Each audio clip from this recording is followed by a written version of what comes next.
Kayo natin yung pagkakapaalis sa kanila na hindi sila sang-ayon, protektado sila ng... Totoo po masasabi ko sa inyo, hindi matutuloy na lagyan ng manok.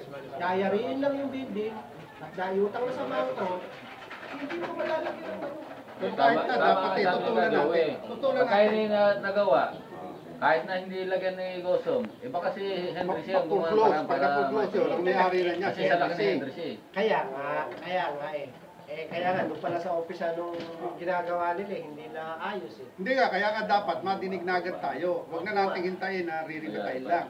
Sa stage pa lang na yan, nagpunta nga kami, mga pader, dapat ay mapigil na. Nagtaka naman po ako dyan eh. Di ba meron tayong munisipyo? Dapat kumuha sila ng building permit sa munisipyo. O dapat, pahinto lang mo. Alala mo kayong building permit. DRT daw ata kumuha eh.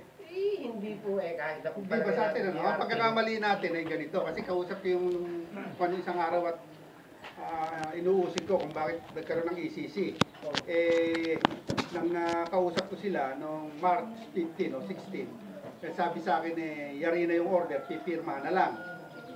Nung nagpunta kami ng Huwebes Santo do sa area, sabi yata parang may ECC na. Bakit po nalagyan ng Ngayon, ECC? yung kanyang cease and desist order, may petsa ng December 29.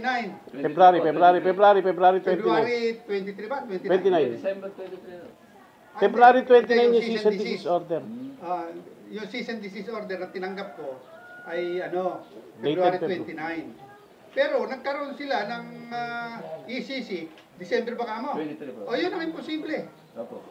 Nakita po nung kasi nung Nakasulat pa daw, nakasulat. Kunin nga natin. Nung pagkagaling niya po doon, nung Huwebes Santo, kami naman nung taga-DNR ng Region 3 ang dumating.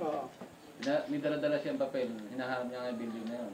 Makita niya, ito yung concern na i-release namin noong December 23. Nauna. Ang ECC. Hindi pwede natin i-demanda ng Hindi. sa ombudsman. Kung may ECC sila ng dated December, ang susundin ngayon yung cease and desist order. Nahuli siya. Huli. Kaya nga, bakit na-issuean po lang ECC? Yung naka-anomalous dun eh. December. Oo. Una pa lang na-issue. Kasi sanay ako makipag-usap dyan sa DNR, pero ang nag-ako dyan, huwag gagalit yung taga-DNR dito. Yung pambi, hindi yan, matino ang pambi. Kasi nung hinaharang namin yung biyak na bato na yan,